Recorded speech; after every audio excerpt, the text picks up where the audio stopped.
우리 할렐루야로 환영하겠습니다. 할렐루야.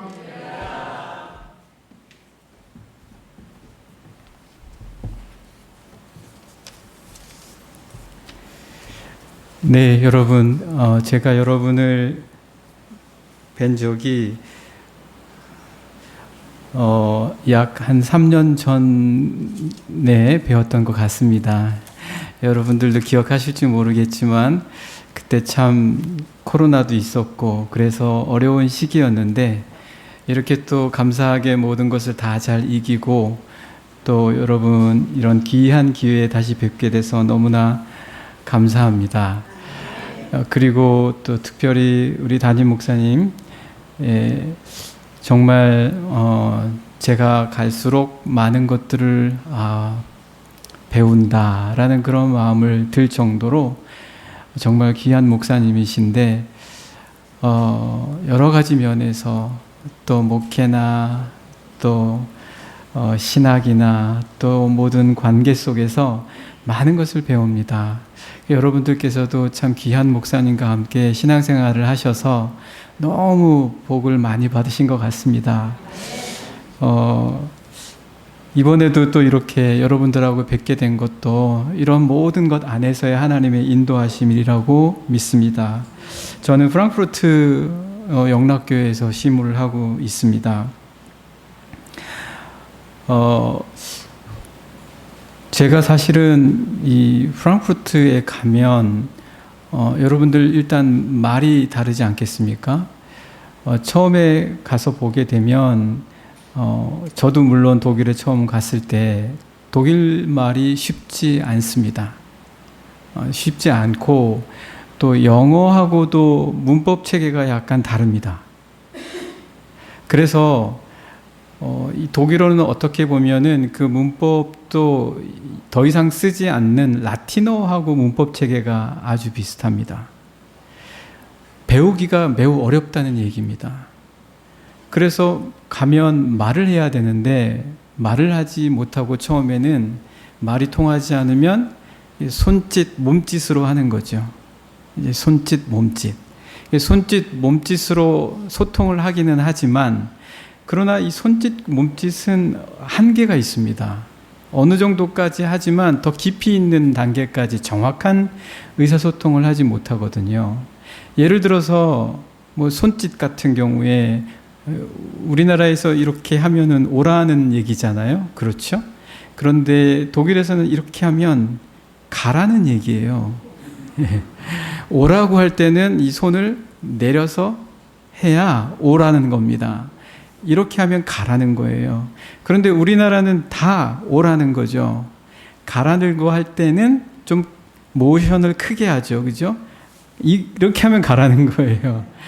와 이렇게 하진 않잖아요. 이것도 역시 마찬가지로. 그래서 손짓과 몸짓은 어느 정도 한계가 있습니다. 말을 해야 된다라는 거죠. 그러니까 의사소통을 하려면 말을 할 수 있어야 되고 말이 굉장히 중요합니다. 그래서 독일에 갔을 때에도 처음 오신 분들이 굉장히 어려워하는 게 이 의사소통이 되지 않는 거예요.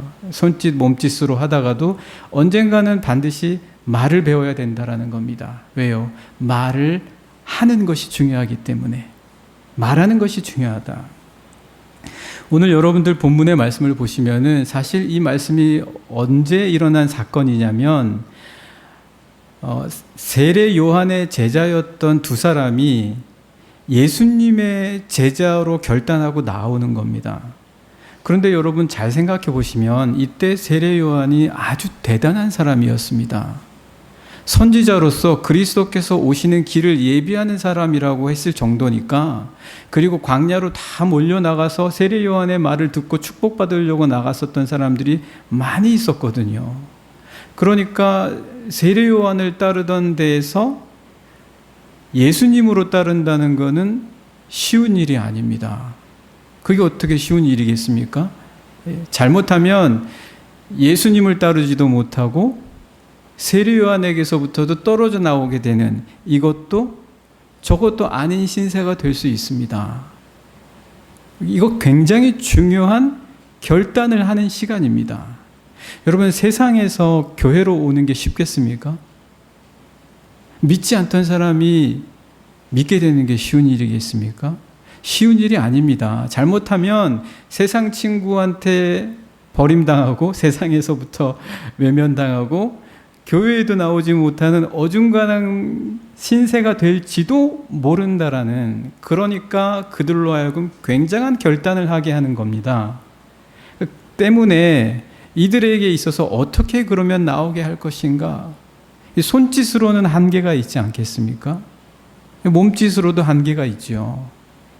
정확하게 말을 해줘야 된다라는 거죠. 이렇게 세례 요한의 제자에서 예수님의 제자로 나온다.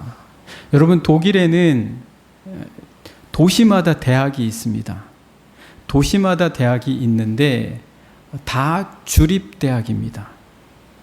쉽게 말하면 다 국가가 운영하는 대학이라는 겁니다. 사립대학은 없습니다. 전부가 다 국가가 운영하는 대학이기 때문에 학비가 없어요. 학비가 없습니다. 석박사 과정도 없어요. 제가 얘기를 들어보니까 박사 과정 한 학기에 500~600만 원까지 한다고 하는데 어쨌든 없습니다. 내봤자 우리나라 돈으로 약 한 50만 원 정도 한 학기에 50만 원 정도 내는데, 그 50만 원 안에도 뭐가 포함되어 있냐? 그 주, 그러니까 우리나라로 따지면 도죠. 경기도 하면 그 경기도 안에서 모든 교통을 학생 신분으로서 다닐 수 있는, 무료로 탈 수 있는 교통카드가 같이 나와요.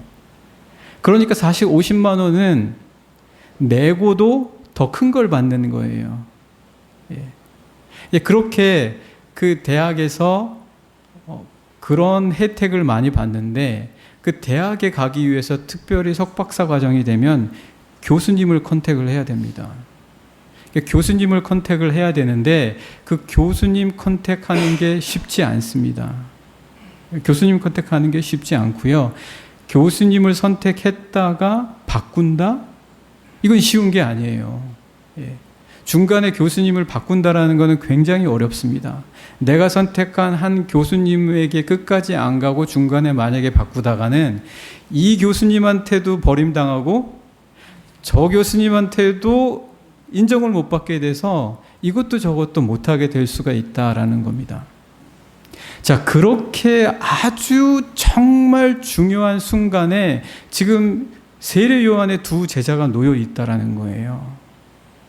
이게 어떻게 쉬운 일이겠습니까? 마찬가지로 세상에서 교회와 그리고 교회 공동체로 나온다는 것은 절대 쉬운 일이 아닙니다. 이 쉽지 않은 일이 어떻게 가능하겠냐고요. 그게 바로 말이다라는 겁니다. 말이에요. 여러분, 말을 우리는 얼마든지 하고 싶은 대로 하기 때문에 쉽다라고 생각하지만 말에 힘이 있습니다. 왜냐하면 말은 마음에서부터 나오는 겁니다. 진정한 말의 힘은 마음에 있습니다. 입에 있는 게 아니에요. 그래서 이 말로 사람들을 전도한다거나 그리고 데리고 오기 위해서는 입을 훈련하는 게 아닙니다. 마음을 훈련해야 됩니다. 마음을 준비시켜야 합니다. 그래야 말을 전함으로 인도할 수 있고 전도할 수 있다라는 거죠. 그런데 마음이 어디 있습니까? 마음을 우리 신체를 해부해도 폐를 찾을 수 있고 심장을 찾을 수 있고 또 신장을 찾을 수는 있어도 마음을 찾을 수는 없습니다. 어디서 마음을 찾겠습니까? 보이지도 않고 눈에 띄지도 않는 걸 어떻게 훈련하겠습니까? 어떻게 준비하겠습니까? 마음이라는 것을 역시 보이지 않는 말씀과 기도로 훈련해야 된다. 말씀과 기도로 훈련해서 마음을 잘 준비해야 제대로 된 말을 할 수 있다라는 것이죠. 그렇게 해서 말로써 이 엄청나게 놀라운 사건을 이 세례 요한의 두 제자가 예수님께로 나올 수 있게 되었다. 이 말이 너무너무 중요하다라는 것입니다. 여러분 생각해 보십시오. 부부간에 만약에 오해가 있다. 부부간에 오해가 있는데 그 오해를 어떻게 풀겠습니까? 몸짓으로 풀겠습니까? 한계가 있죠. 아마 이렇게 생각할지도 모를 거예요. 아니, 이 사람이 더 이상 나하고 말도 안 하려고 하는가? 말도 안 섞으려고 그러나? 오해할 수도 있어요. 말 안 하고 몸짓으로만 하면. 그만큼 말이 중요하다는 겁니다. 여러분, 사랑하는 사람끼리 사랑의 말을 해야 되잖아요. 사랑의 고백을 해야 되는데 사랑의 고백을 못해서 헤어지는 사람이 있겠습니까? 없겠습니까? 있을 수도 있지요. 말이 굉장히 중요하다라는 겁니다. 오늘 이 세례 요한의 두 제자가 어떻게 예수님의 제자가 됐냐? 무엇으로 됐을까요? 말로 된 겁니다. 그러니까 여러분들이 말하셔야 돼요. 한번 말씀을 잠깐 볼까요? 말씀을 보시면 36절을 한번 보시죠. 얼마나 말이 중요한가. 어떻게 이 세례 요한을 따르던 제자들이 예수님께로 나오는 이 엄청난 사건이 일어났을까. 36절 말씀 한번 같이 읽어보시겠습니다. 예수께서 거니심을 보고 뭐라고 나와 있죠? 말하되, 말했다라는 거예요. 보라, 하나님의 어린 양이로다. 이 말을 쉽게 했겠습니까? 세례 요한이 보고 즉흥적으로 했겠습니까? 우리가 하는 말은 거의 즉흥적으로 하는 말이에요. 오늘 아침 뭐 먹었어? 밥 먹었어? 즉흥적인 말이에요. 하나님의 어린 양이로다. 이게 오늘 아침 뭐 먹었어? 이런 식의 말은 아니죠.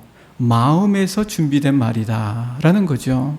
그러니까 우리가 누군가를 전도하려면 마음으로 말씀과 기도로 잘 준비하면 말이 나온다는 거예요. 여기에서도 분명히 말을 했다는 거예요. 세례 요한이 자기에 있는 마음의 말을 전하니까 그 다음에 37절을 보시면 두 제자가 그 다음 어떻게 되죠? 그의 말을 듣고입니다. 말이에요. 말입니다. 그의 말을 듣고 예수를 따랐다. 말입니다. 그래서 계속해서 보시면은 계속 말에 대한 이야기들이 나옵니다. 직접적인 말이라는 단어가 나오는 것만 보도록 하겠습니다. 보시면 40절에도 마찬가지입니다. 40절 말씀 보시면 요한의 말을 듣고예요. 말을 안 하면 안 되는 거예요. 아, 내가 전도하고 싶은 사람이 있다. 그런데 말은 안 하는 거예요. 말은 안 하고 마음만 있고, 그리고 몸짓과 손짓으로만 한다고 하면, 그리고 맛있는 걸 아무리 사줘도 말을 하지 않으면 안 되는 거죠.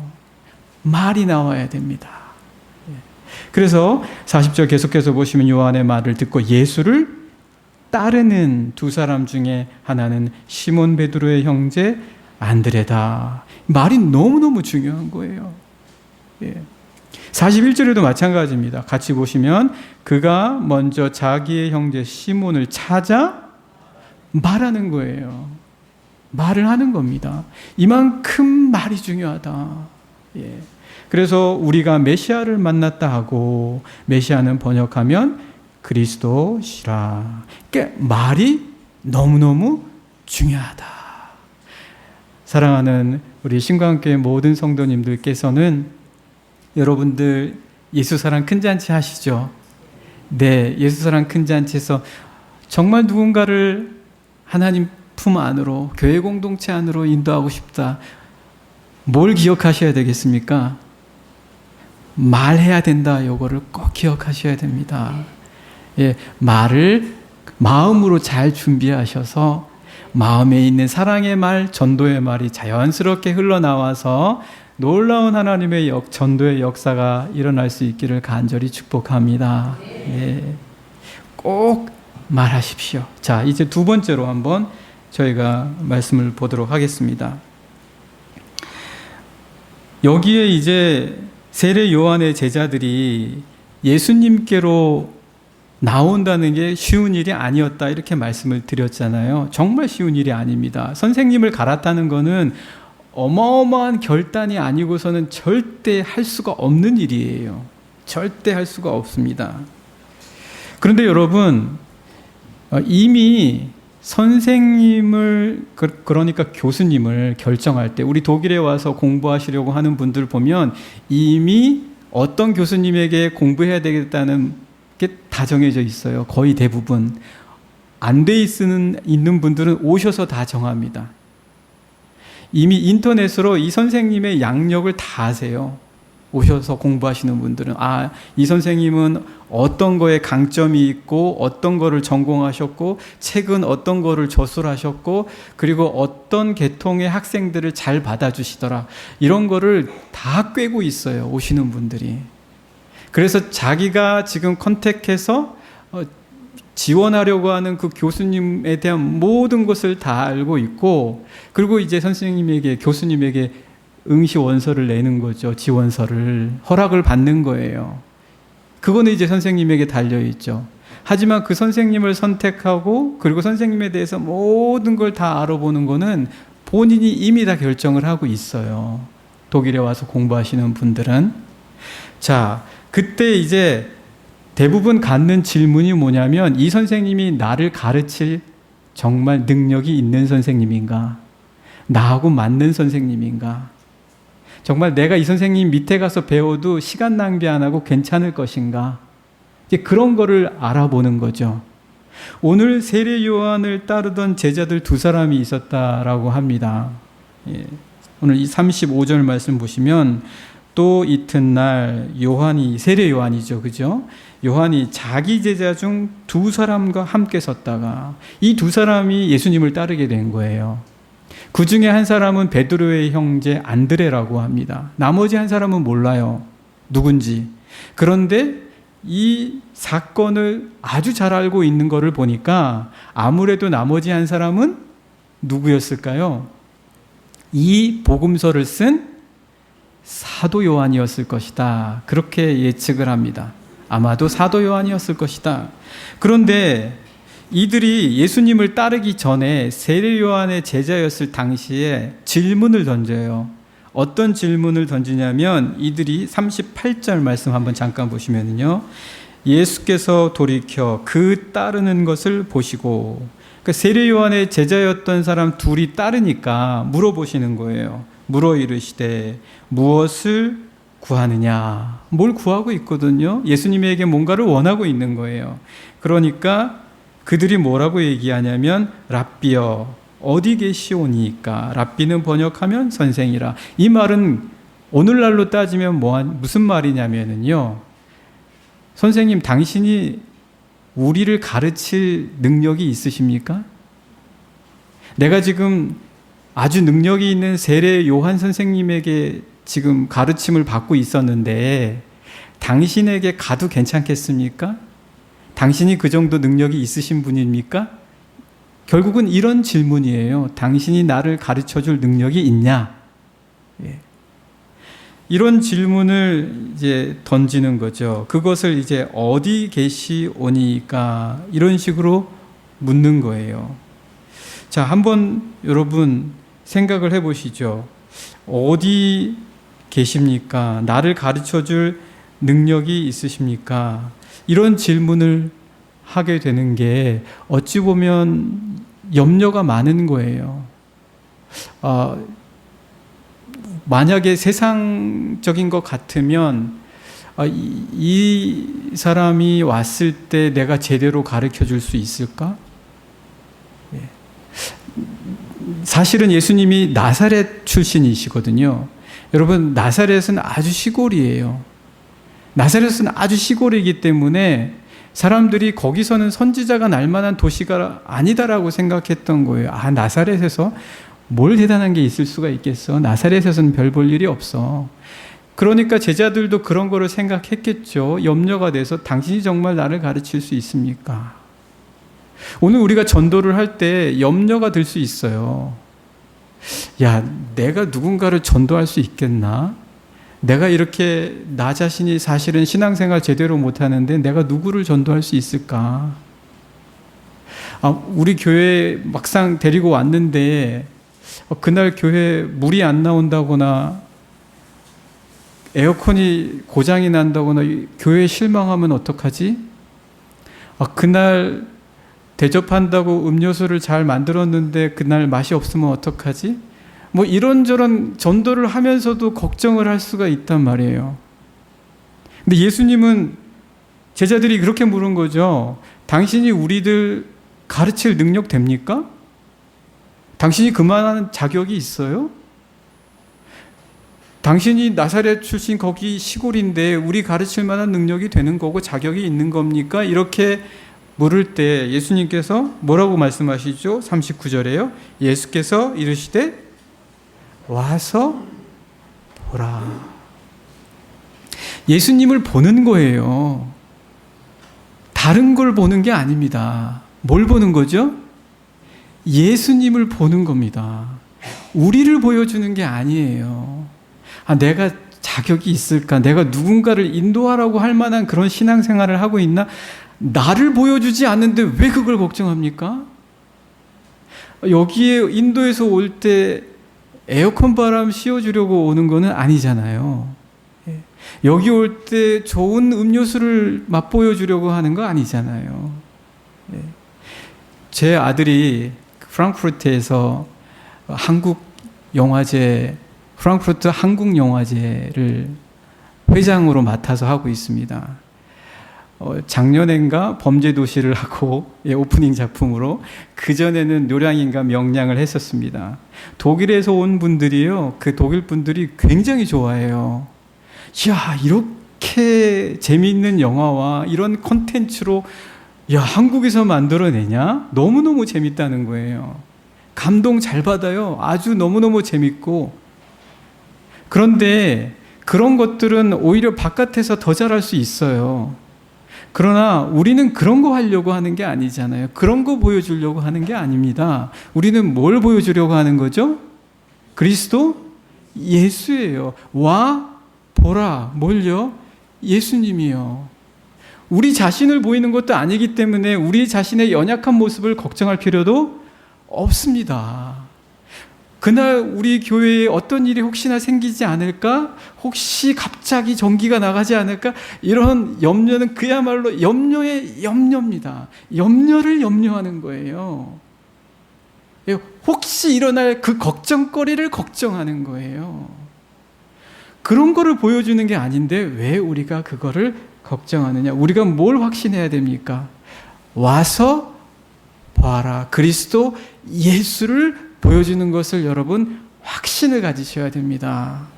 우리 신광교회 모든 성도님들께서는 예수 사랑 큰잔치 때 예수님을 분명하게 보여주실 수 있는 그런 확신으로 나아가서 전도하시는 분들 되시기를 간절히 축복합니다. 그래서 그날 오셨을 때 우리 담임 목사님의 말씀 속에 담겨진 그리스도 예수를 보게 하시고, 여러분들 모든 활동하시고 섬겨주시는 그분들의 모든 것들 속에서 예수님을 보고 예수님을 보는 거예요. 그걸 어떻게 보여줄 것인가? 그게 와서 보는 것입니다. 그걸 보는 거예요. 다른 거는요, 바깥에서 요즘은 더 잘해요. 그러나 예수님은 못 보여줍니다. 예수님은 여기에서만 보여줄 수 있습니다. 그래서 꼭 여러분들 그렇게 예수님에 대해서 확신하시면서 전도하실 수 있기를 간절히 원합니다. 네, 이제 마지막으로 저희가 함께 보고자 하는 말씀은, 제가 여러분 여기까지 오는데요, 한 이틀 걸린 것 같아요. 이틀 걸렸습니다. 바로 디렉트로 오지 않고 카타르를 거쳐서 왔거든요. 카타르 도하를 거쳐서 왔습니다. 그래서 프랑크푸르트에서 도하까지 한 비행 시간으로 6시간 걸린 것 같아요. 그리고 나서 도하에서 한 10시간 기다렸어요. 10시간 기다리고, 그리고 도하에서부터 인천까지 한 9시간 비행기를 탄 것 같아요.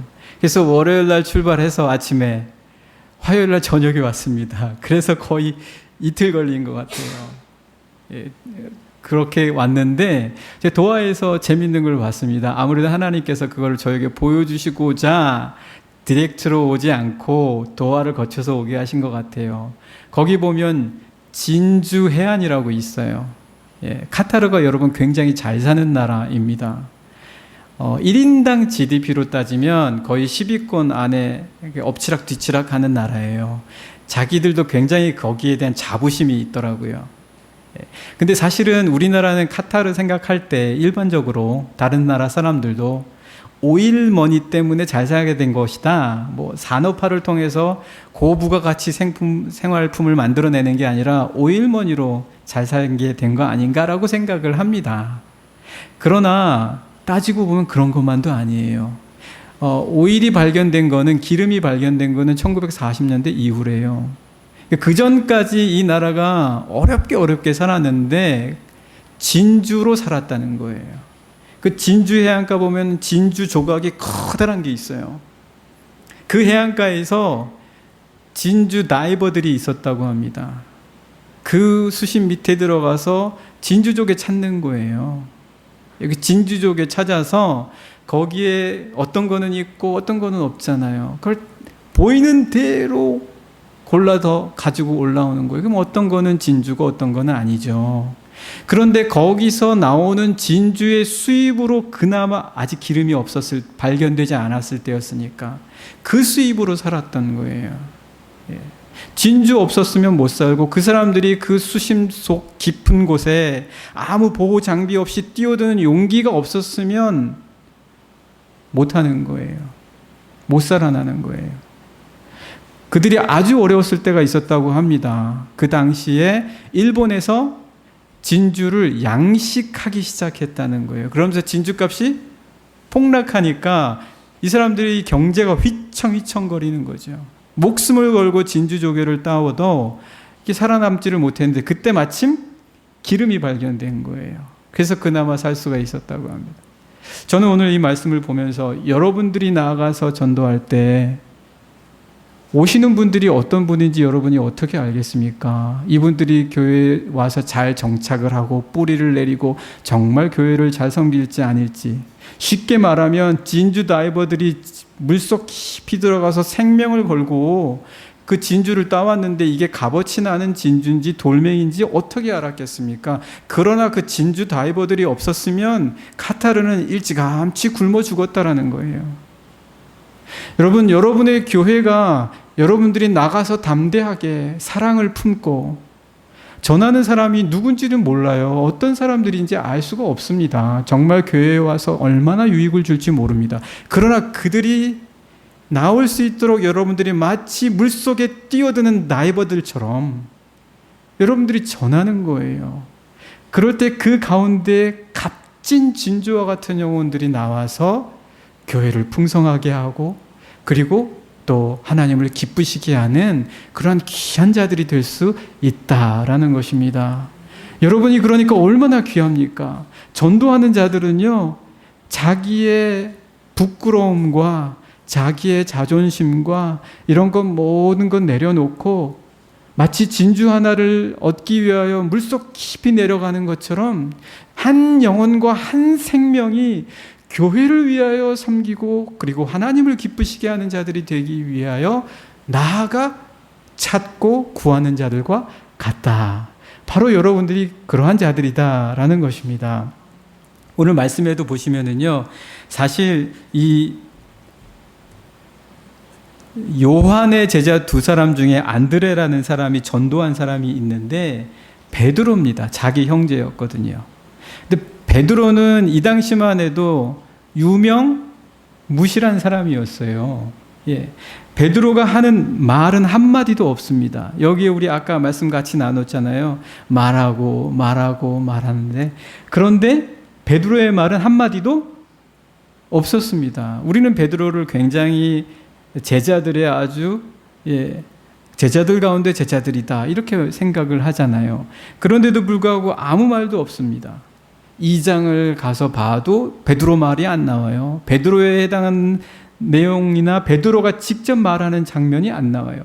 3장, 4장, 5장에도 안 나와요. 6장에 가서야 정말 쭈뼛쭈뼛하게 예수님께로 나와왔던 그 베드로가 한마디를 뻥 터뜨리게 되면서 그때부터 제자들 가운데 형들과 같은 역할을 하게 됩니다. 아니 베드로가 그렇게 될 줄 누가 알았습니까? 이때 안드로의 전도를 받아서 쭈뼛쭈뼛하게 나와서 한마디도 못하는 부끄럼 타는 사람이었어요. 그런데 6장에 가서 한마디를 조용히 잠자코 있다가 뻥 터뜨리는데 그때 한 말이 무엇입니까? 그때 한 말은 모든 자들이 다 주님 곁을 떠났을 때 너희도 가려느냐? 그때 베드로가 어떤 말을 합니까? 생명의 말씀이 여기 계신데 우리가 어디로 가겠습니까?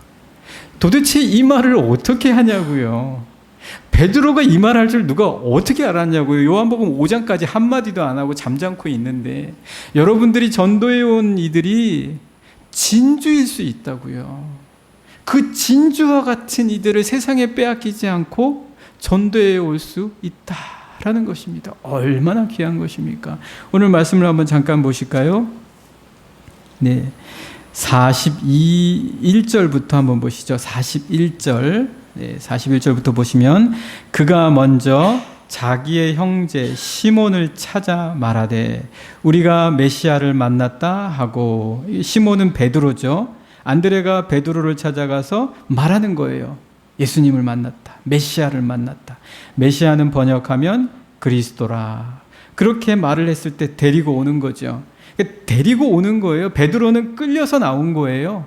전도돼서 온 거예요. 예, 아무 말도 한마디도 못하고 있었어요. 쭈뼛쭈뼛하게 평생 가야 말 한마디 할까? 그런 생각을 했을지도 모릅니다. 그런데 42절 말씀 보시면 데리고 예수께로 오니 예수께서 보시고 이르시되, 예수님은 아시는 거예요. 예수님은 아시는 거예요. 예수님 뭐라고 하십니까? 내가 요한의 아들 시몬이니, 그 다음에 뭐죠? 장차 보니까 내가 진주구나. 내가 지금 아무 말도 못하고 쭈뼛쭈뼛하니 이거 어디다 써먹을까? 내가 보니 진주였다. 아무도 못 보지만 주님은 보십니다. 우리는 못 봐요. 우리는 내가 전도한 사람이 어떤 사람일지 모릅니다. 그러나 그 가운데 뭐가 있다고요? 그러면 여러분들은 뭡니까? 진주 다이버들이에요. 여러분의 영적인 생명을 내걸고 목숨 걸고 물속 깊이 사람들의 영혼 속에 들어가서 그 한마디, 마음으로 준비된 그 한마디를 던져주는데 이게 건져 올리는 거예요. 이게 건져 올려서 그 영혼을 데리고 왔을 때 주님은 보시는 거죠. 그냥 돌이 아니라 진주를 가져왔구나. 주님이 그렇게 말씀해 주시는 거예요. 장차 게바라 하리라. 게바는 번역하면 베드로, 반석이다 라는 뜻이죠. 여러분은 다 영적인 진주 다이버들입니다. 맞습니까? 네, 여러분들은 다이버들이세요. 우리가 물속에까지 가서 다이버할 수는 없지만 영적인 세계 속의 다이버들은 되실 수가 있을 줄 믿습니다. 여러분들 예수 생명 대잔치 하실 때, 예수 사랑 대잔치 하실 때에 정말 이 기대를 갖고 가셨으면 좋겠습니다. 주님, 진주 걷어 올리게 해주십시오. 하지만 내가 전도해 올 때 나는 몰라도 주님은 이미 다 하시는 줄 믿습니다. 그래서 저를 더 든든한 진주잡이로 만들어주시고 이 진주를 통해서 우리 신강교회 더욱 든든하게 세워주시고 하나님을 먼 곳까지 전할 수 있는 귀한 교회가 되게 하여 주실 줄 믿습니다 라고 하는 이러한 기대를 우리 신강교회 여러분들 모두 가지시기를 간절히 축복합니다. 함께 기도드리겠습니다. 하나님, 저희들의 입술을 열어주시옵소서. 많은 말들을 하지만 예수님